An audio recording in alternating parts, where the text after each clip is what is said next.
My neighbor used to peek at me over her fence when I was a child. The fence was 10 feet tall. I had no idea how she did it. 20 years later, I pulled into a customer's driveway and realized she was that same neighbor. That was the day everything I had buried deep inside me came flooding back. All of it. And by the end, I understood why my brain had hidden it for so long. The street name had sounded vaguely familiar when I first read it. A few landmarks on the drive over had sparked something in me. Nothing solid, though, just a prickling sense of recognition I could not place. It only clicked when I actually saw my old childhood home sitting right beside my customer's property. I know it sounds strange that it took me that long, that I had not recognized anything when I put the address into Google Maps. But my uncle moved me out of that quiet neighborhood when I was 6. I barely remembered anything about living on that street or in that house. My girlfriend Ellie said that was not quite normal. She told me gently it was probably my brain blocking things out on purpose.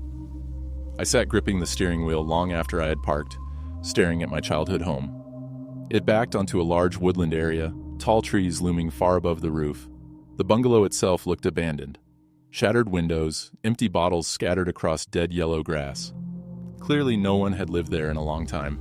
A heavy pressure settled in my chest. For a moment I considered leaving. But I had only started my lawn mowing business a few months ago. I needed the money. This woman was only my third customer. She had not called like the others. She had emailed instead, saying she was interested in my service and that every Sunday would work. I replied that Sundays were fine and asked for the address. She sent it, followed by another message saying the door would be left open on Sundays, money on the table, and to help myself to a drink and a meal. It struck me as odd that she had contacted someone who lived an hour away instead of a local business, but she had promised a generous tip. Still sitting in the van, I tried to remember my old neighbor, elderly maybe. The emails felt that way, but when I searched my memory for her face, I came up completely blank. Just another thing lost to my strange childhood amnesia. Her lawn was wildly overgrown, knee-high grass, thick and uneven. The house itself was perfectly normal, a neat 2-story place with a front porch, well kept enough that the state of the yard felt odd, almost like a choice. I hesitated, wondering if I should knock or just start the job. In the end, I got to work. Part of me did not want to meet her yet. I was delaying it. I could not explain why. As I mowed, my gaze kept drifting to the fence separating her property from my old home. It was enormous, easily 10 feet tall. I could not believe something like that had been approved in a quiet suburban street. But it was not just the size. Every time I looked at it, pressure built behind my eyes. The sensation of a memory forcing its way up while something inside me resisted just as hard. The effort made my head throb. Then for a split second I remembered hair. Long black strands spilling down the fence from the other side, tangled and thin, draped over the timber, clinging to the wood, hanging there like a ragged curtain. I had frozen on my cheap plastic tricycle. One of the back wheels was missing, so I had to balance my weight just right to keep it upright. The hair shifted, and slowly, above the lip of the fence, a pale forehead rose. There were eyes, white and cloudy. I only saw them for a moment, but I knew immediately who they were peeking down at. Me, only me. Then there had been a sound behind me, maybe a voice, maybe someone calling my name. The eyes vanished. The forehead sank out of sight. The hair slid upward, strand by strand, slithering back over the fence until there was nothing left at all. Cold washed through my body. I tightened my grip on the mower handle and focused on the lines of grass ahead of me. I did not look at the fence again. Surely it had just been my imagination, something I had invented out of boredom. No one could peer over a 10-foot-tall fence unless they were standing on stilts or balancing on some ridiculous ladder. And even then, why would anyone climb that high just to look at a child playing in their backyard? It was too strange to take seriously, too absurd, and yet an unease bloomed low in my chest and refused to settle. Because that image, hair spilling over the fence, eyes watching, was suddenly one of the clearest memories I had from that house. From that time, clearer than anything else I could recall in over a decade. I shook my head, forced the image away, and got back to work. An hour later, the lawn looked respectable again. I packed my equipment back into the van, then I remembered the money. I knocked on the front door and waited. She did say to let myself in, but it felt wrong to just walk into a stranger's house. I waited another few minutes before finally reaching for the handle and stepping inside. One of the first things I noticed was the ceiling. It was unusually high. It made the space feel wide and open, almost cavernous. It also made it incredibly cold inside. Goosebumps rose over my arms. Most of the ground floor was open plan, so I spotted the kitchen right away, where a wooden table sat by the counter. There was money laid out neatly on top of it. Beside it, a glass jug filled with what looked like lemonade, ice cubes floating inside. A clean glass, a sandwich on a plate. She had said to help myself. Still, I hesitated. I picked up the money and nearly choked when I counted it. 4 $50 notes. I only charged $60. She had mentioned a tip, but this was excessive. What if she was elderly? What if she had miscounted? I took 100 and left the other 100 on the table just in case. That was when I heard something upstairs. A wheeze.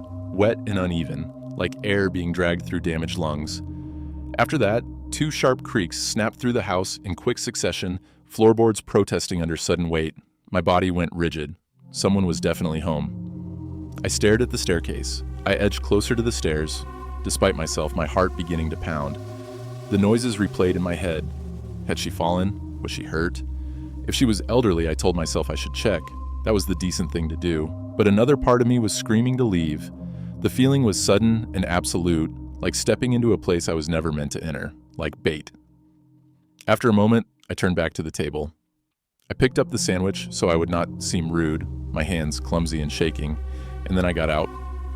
When I drove home, I sat in the van for a long time, with the engine off. The sandwich rested on the passenger seat. Eventually, I opened the bread. Inside was butter and raw red meat. I swallowed, then noticed something else threaded through it. I pinched it between my fingers and pulled. A single hair slid free, dark, absurdly long. I told my girlfriend what happened, but left out the part about my strange memory. Ellie laughed and asked if I was scared of a little old granny. I told her I did not even know if she was a granny. I had never met this woman. She could be anyone. Ellie asked if I was sure she had been my old neighbor, giving me that gentle look she always got when trying to probe something about my childhood. That long black hair entered my mind again. At that moment, I remembered something else. I remembered a single strand had caught in the fence, drifting in the breeze until it detached and floated down to my 6-year-old self. I remembered plucking it from the air and playing with it carefully so it would not snap. I had wrapped it around my arm, amazed I could coil almost the entire length up my little forearm, like linen around an Egyptian mummy. I shook my head and told Ellie about the sandwich instead. She laughed and said the poor woman probably had dementia. A week later, I went back. I did not want to, but Ellie had made me realize I was being ridiculous, and the money mattered. My stomach churned the whole drive. Before I even started the mower, my eyes went to the fence again.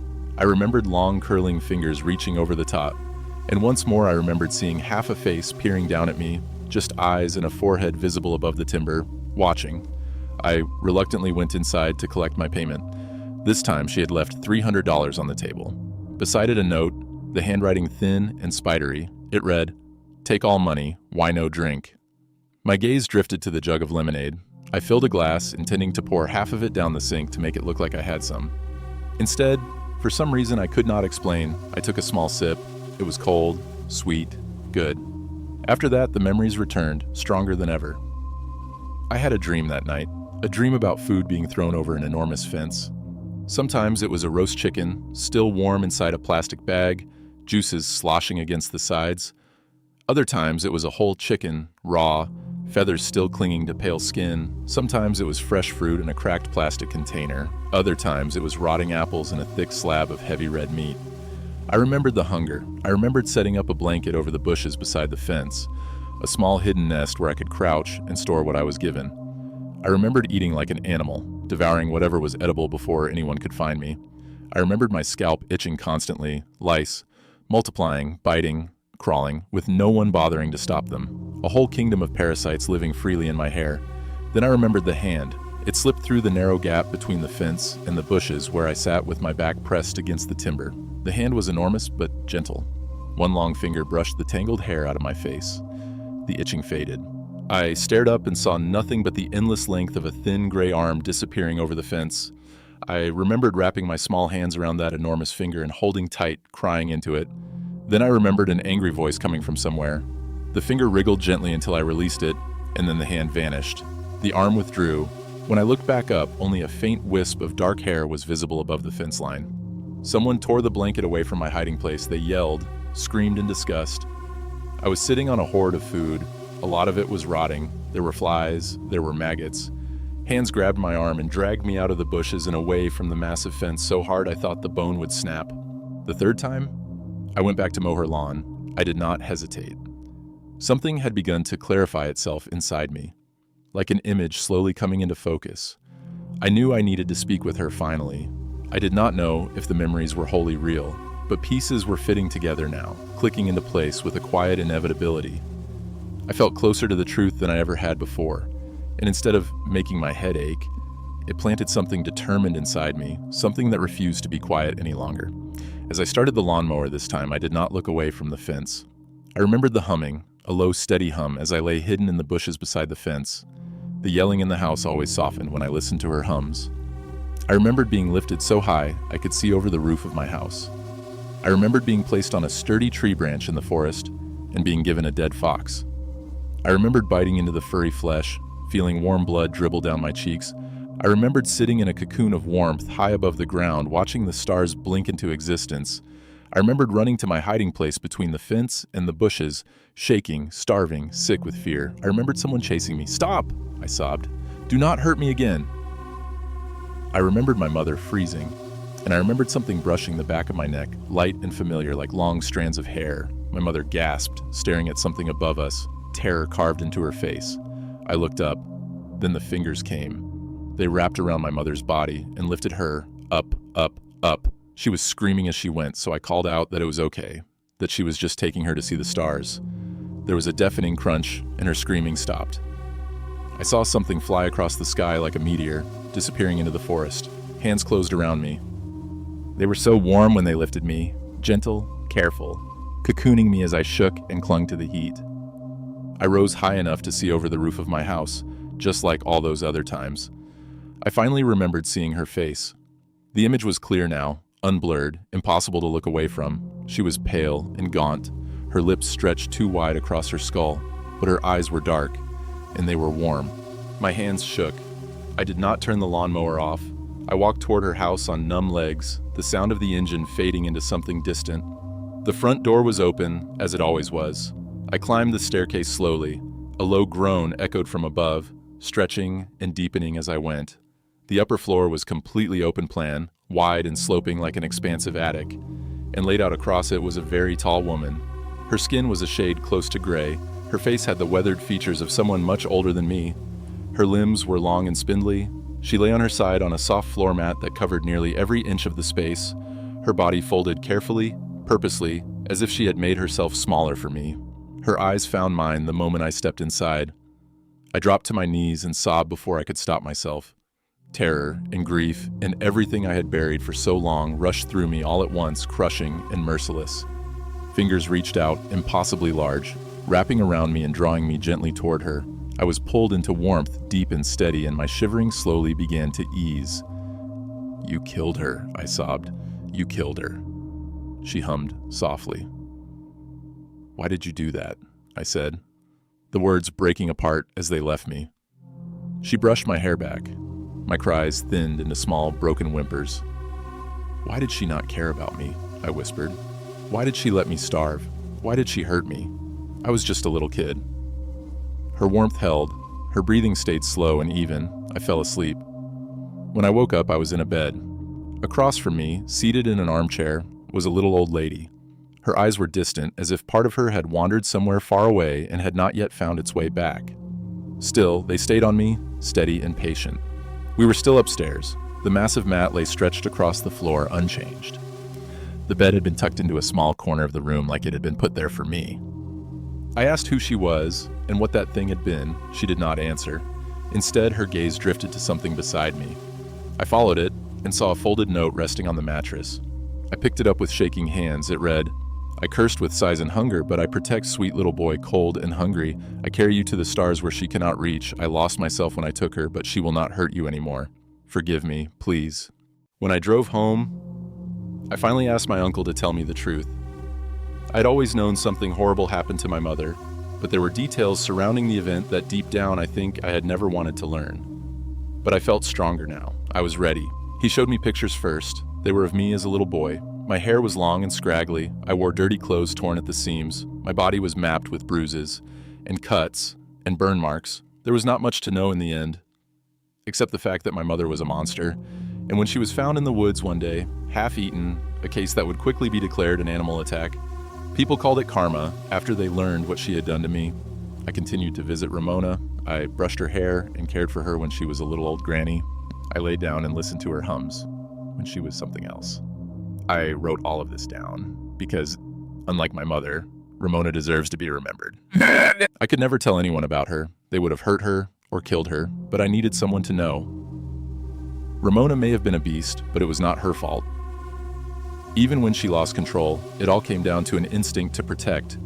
When she was dying, I fell asleep holding her large hand. And when I woke up, there was nothing. She was gone. Even though she does not live there anymore, even though the house is no longer occupied, I still go back to mow her lawn. And sometimes when the lawn is done, I linger until the night swallows the sky. When I focus on the constellations, it almost feels like I am rising slowly above the roof of the house.